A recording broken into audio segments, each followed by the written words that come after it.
Journey to the Center of the Earth by Jules Verne, illustrated by Mark Sasso. Question of the week. How do we explore places underground? Genre.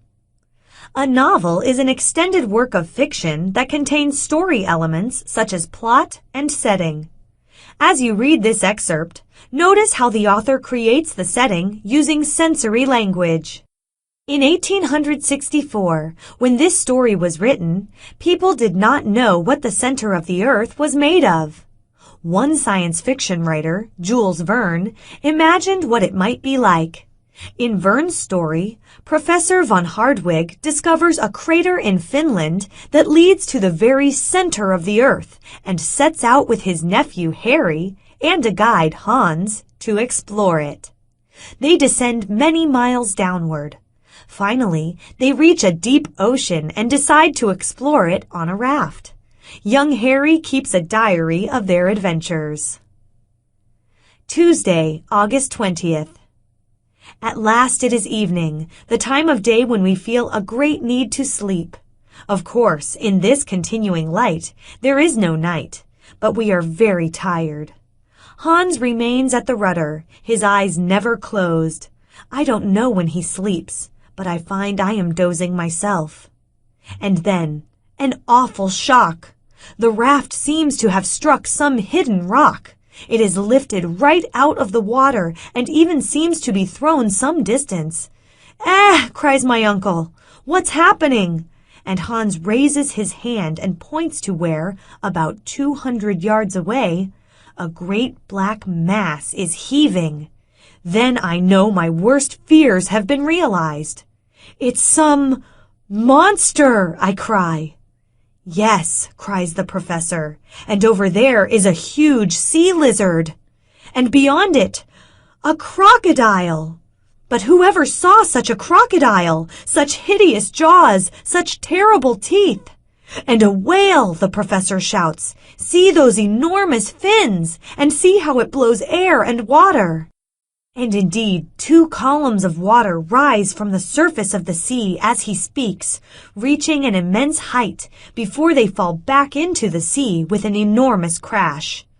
The whole cave in which this great sea is set, its walls and roof invisible to us, echoes with the sound of it.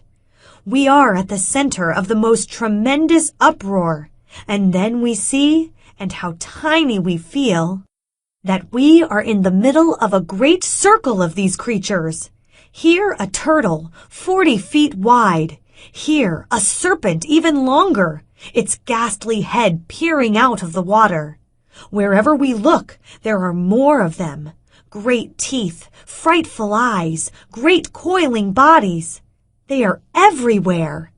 I snatch up my rifle and think at once how useless it is. What effect would a bullet have on the armor that encases the bodies of these monsters? There seems no hope for us, though suddenly most of the creatures have plunged under the surface and are no longer to be seen. They leave behind a mighty crocodile and a prodigious sea serpent, and they are making toward us, and the end seems near. I think that, useless though it is, I will fire a shot. But Hans makes a sign for me to wait. For these monsters, having come so close to the raft, suddenly turn and make a rush at each other. In their fury, they appear not to have seen us. And at that moment, we realize how very small we are. To their great eyes, we must seem nothing bigger than an inch or so of floating scrap. And so, in a thunder of broken water, the battle begins. At first I think all the other creatures have come to the surface and are taking part. There is a whale. There a lizard. A turtle. And other monsters for which I can find no name. I point them out to Hans, but he shakes his head. "Twa," he cries. "Twa? 2? Why does he say 2? There are more than 2, I cry. "No, Hans is right," says my uncle. "One of those monsters has the snout of a porpoise, the head of a lizard, the teeth of a crocodile. It is the ichthyosaurus, or great fish lizard." And the other? The other is a serpent, but it has a turtle's shell. It is the plesiosaurus, or sea crocodile. He is right.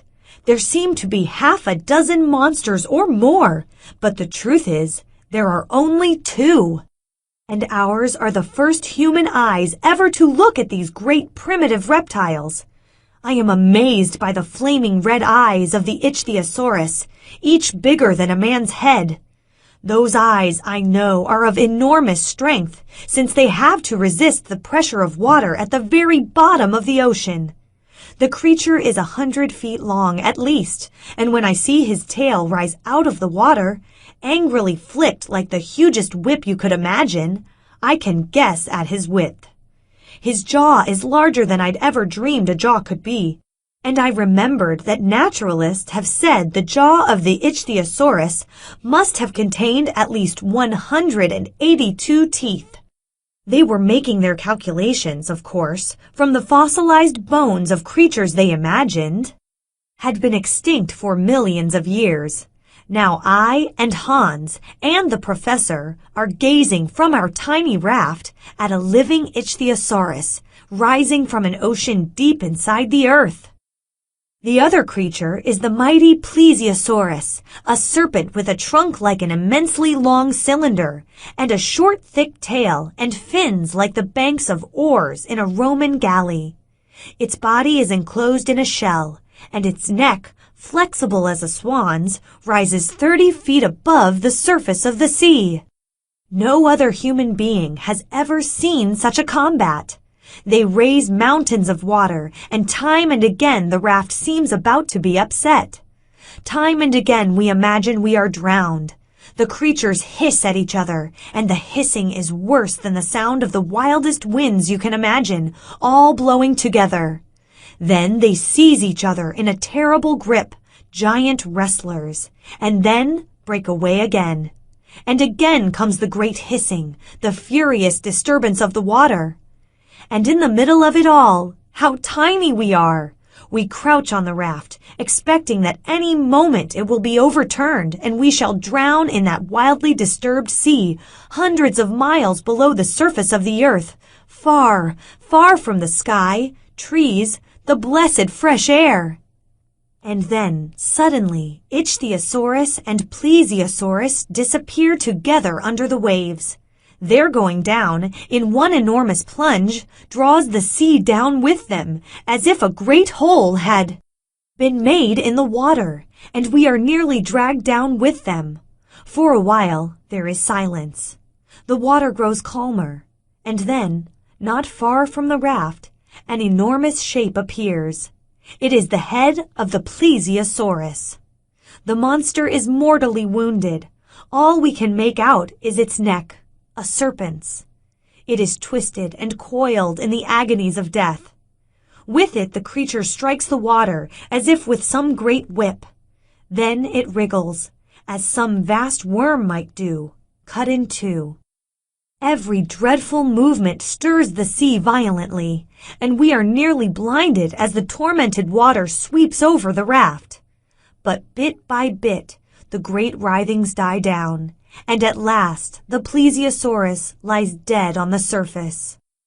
As for the Ichthyosaurus, he was surely recovering from the struggle in some deep cave. He could not have been unhurt. He must need to lick his wounds. Or was he on his way to the surface again to destroy us?